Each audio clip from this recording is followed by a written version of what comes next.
Assalamualaikum warahmatullahi wabarakatuh. Selamat sore anak-anak.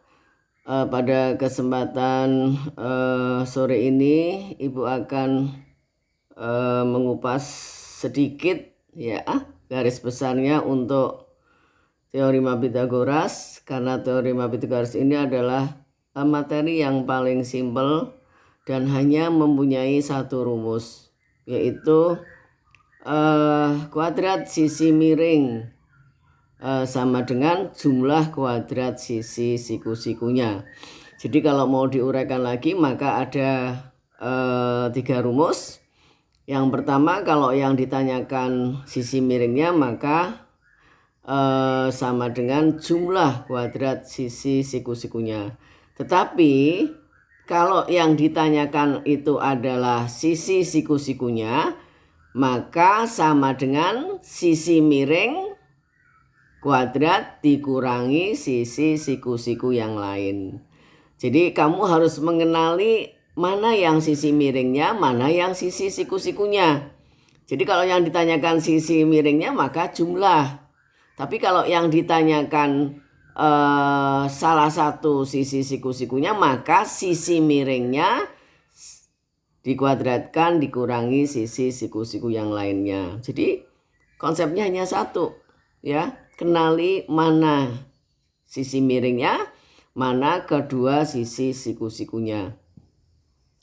Nah kemudian ada bilangan yang dinamakan triple Pythagoras ya. Contohnya kamu misalnya 3, 4, 5 ya. Itu kalau kamu kalikan dengan bilangan yang sama, itu semuanya akan menghasilkan triple Pythagoras. Jadi nanti kalau kalian ulangan pilihan ganda ya, soalnya itu pilihan ganda kan tinggal nggak perlu menghitung lagi, tinggal kamu hafalkan saja. 3 1 saja, 3, 4, 5, 6, 8, 10, 9, 12, 15. Oh, kalikan dengan 4. 3 kali 4, 12. 4 kali 4, 16. 5 kali 4, 20. Dan seterusnya. Ya, jadi gampang sekali. Kemudian ada satu lagi, misalnya 5, 12, 13. Kalikan dengan bilang yang sama. 10, 24, 26. 15, 36, 39. Ya. Terus ada lagi satu lagi, 8, 15, 17. Kalikan dengan 2, 16, 30, 34. Ya, jadi nanti kalau pilihan ganda kamu nggak perlu menghitung lagi karena ini pasangan bilangan triple Pythagoras. Ya, kemudian untuk mengetahui apakah segitiga itu lancip atau tumpul, ya tinggal dilihat mana yang paling panjang sisinya, itulah yang dikuadratkan. Kalau hasilnya lebih besar daripada jumlah kuadrat sisi-sisi yang lain, maka itu merupakan segitiga tumpul. Kalau dikuadratkan bilangan yang terpanjang itu hasilnya lebih kecil daripada jumlah kuadrat sisi yang lain, maka segitiga itu segitiga lancip. Ya, jadi hanya itu saja sebetulnya. Kemudian nanti tinggal penerapan kepada benda yang lain, misalnya seperti persegi panjang ya, atau misalnya persegi. Nah, persegi itu kan sebetulnya kalau kita lihat diagonalnya maka akan terbentuk segitiga sama kaki. Ya, jadi segitiga sama kaki kan dua sisi siku-sikunya itu sama. Misalkan X saja. Jadi X kuadrat tambah X kuadrat sama dengan sisi miring kuadrat. Ya, jadi nanti 2X kuadrat sama dengan, nah tinggal sisi miringnya berapa, hipotenusanya itu. Itu ya. Jadi demikian juga ini Ibu hanya mengulang saja di pelajaran kelas 7 ya. Kalau ada akar 3 dikuadratkan itu hasilnya 3. Ya, jadi akar 3 kali akar 3 sama dengan akar 9 sama dengan 3. Jadi kalau misalnya dikuadratkan juga sama. Misalnya akar 5 ya, dalam kurung dikuadratkan ya hasilnya 5. Karena berasal dari akar 5 kali akar 5 sama dengan akar 25 sama dengan 5. Jadi rumus umumnya adalah akar A kalau dikuadratkan sama dengan A. Ya, jadi jangan bingung. Misalnya ada 2 akar 5 dikuadratkan, ya. Nah, hasilnya apa? Ya 2 kuadrat kali 5. Ya, jadi 10. Jadi misalnya 3 akar 2 dikuadratkan. 3 kuadrat berapa? 9 kali 2. Jadi 18. Nah, kemudian ada bentuk akar, ada yang bisa disederhanakan, ada yang tidak. Misalnya begini, akar 10. Ya, akar 10 itu sama dengan kan akar 5 kali akar 2. Ya, tapi nggak bisa disederhanakan karena nggak ada yang bukan bentuk akar. Tapi kalau misalnya akar 12, akar 4 kali akar 3. Akar 4-nya berapa? 2, 2 akar 3. Akar 50, akar 25 kali akar 2. Jadi 5 akar 2. Akar 72, akar 36 kali akar 2. 6 akar 2. Ya, jadi tidak semua bilangan bisa disederhanakan ya yang dalam bentuk akar. Jadi kalau misalnya kamu mendapatkan hasilnya adalah akar 7, ya udah biarkan aja akar 7, nggak usah disederhanakan lagi. Ya, itu uraian daripada teorema Pitagoras yang sudah Ibu kirim YouTube-nya ya. Mudah-mudahan untuk nanti tanggal 19 kita akan melaksanakan ulangan harian yang pertama. Kalian sudah benar-benar menguasai konsepnya. Nah, pada hari ini nanti Ibu akan share soal tugas yang pertama. Nah, Ibu wanti-wanti nih ya. Yang namanya tugas itu kan dikerjakan di rumah. Kamu pasti punya waktu untuk melihat buku, untuk bertanya kepada temannya, tetapi bukan menyontek. Ya, menjimplak persis seperti anak SD menyalin, sehingga nanti hasilnya itu adalah yang Ibu temui waktu semester yang pertama. Itu ada berapa siswa, Ibu masih punya catatannya, yang dicontek hasilnya salah, akhirnya pekerjaan kalian salah semua. Ya, nah itu kan memalukan. Ya, jadi tugas kamu kerjakan sendiri salah nggak apa-apa, ya. Nanti kan Ibu akan koreksi daripada nyontek, ya, sama sekali membabi buta ternyata salah. Nah, ini ada catatan nanti kalau kalian masih seperti itu, Ibu akan memberikan nilai apa adanya, ya. Meskipun tugas itu nilai minimal harus 76. Tapi kalau nanti ternyata ada kita jumpai lagi seperti semester yang lalu, itu kan waktu itu nilainya Ibu kasih 25 padahal salah semua.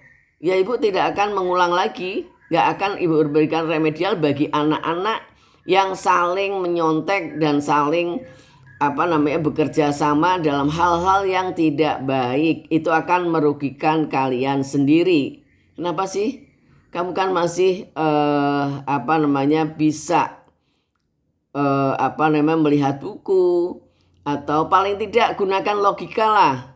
Kadang-kadang kan ada orang nyontek nggak cerdas. Nyontek itu yang cerdas. Jadi kalau nyontek yang cerdas itu begini. Saya ada soal, kok saya nggak bisa ya? Gimana sih caranya? Ya, kemudian saya nggak mau berpikir. Akhirnya kan kamu lihat jawaban teman kamu. Oh, ternyata begini. Nah, itu nyontek yang cerdas, masih dipikirkan, ya. Nah, nyontek yang nggak cerdas, sudah punya temennya salah, kamu buta sama sekali konsepnya, kamu contek aja, ya. Ternyata hasilnya salah. Nah, kalau hasilnya benar, nggak ketahuan. Tapi kok semuanya bisa sama, ya. Nah, ini Ibu berharap tidak terulang lagi kejadian seperti ini.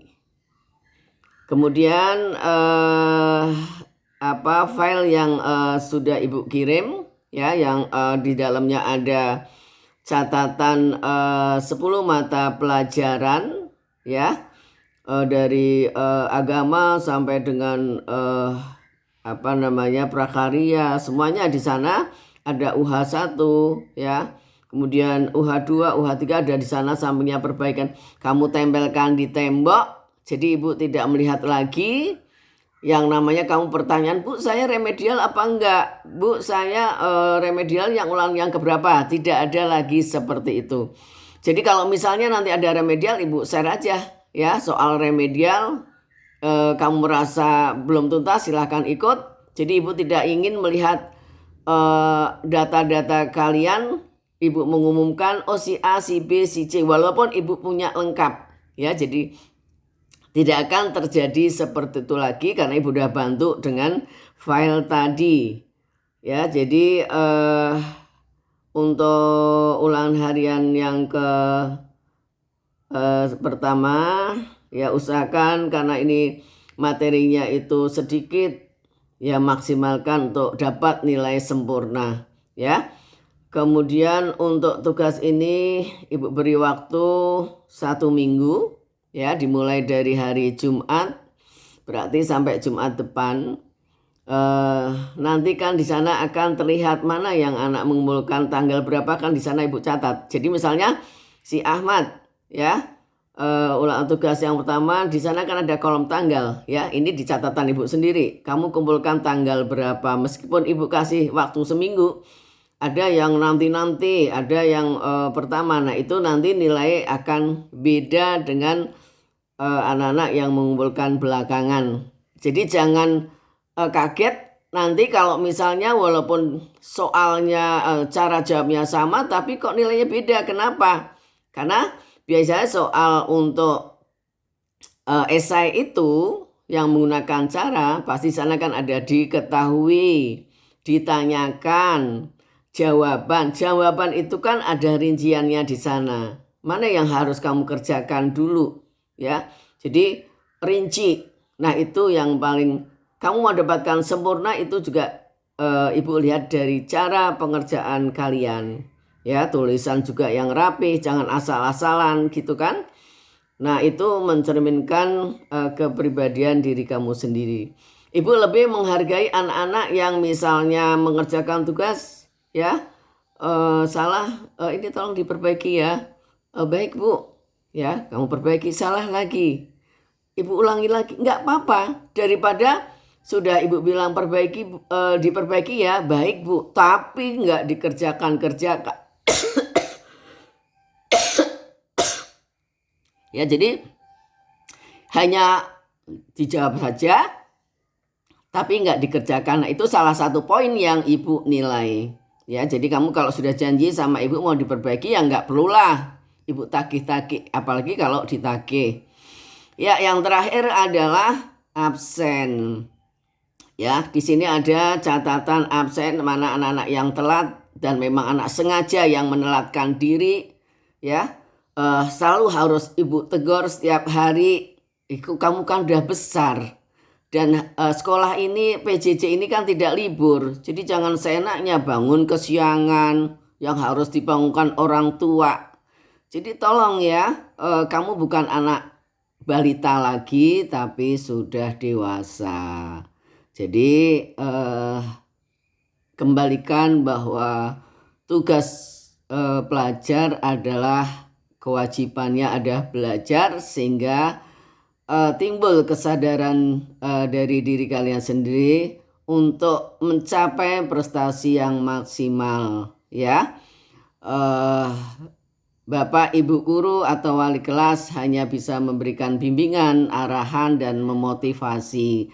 Demikian juga orang tua kalian kan hanya bisa memonitor, mengingatkan demi keberhasilan anak-anaknya sendiri. Insya Allah kalian semua akan sukses. Kejujuran lebih diutamakan, tidak mengejar nilai tinggi tetapi dengan jalan yang tidak benar. Itu saja, cukup sekian. Wassalamualaikum warahmatullahi wabarakatuh. Selamat sore.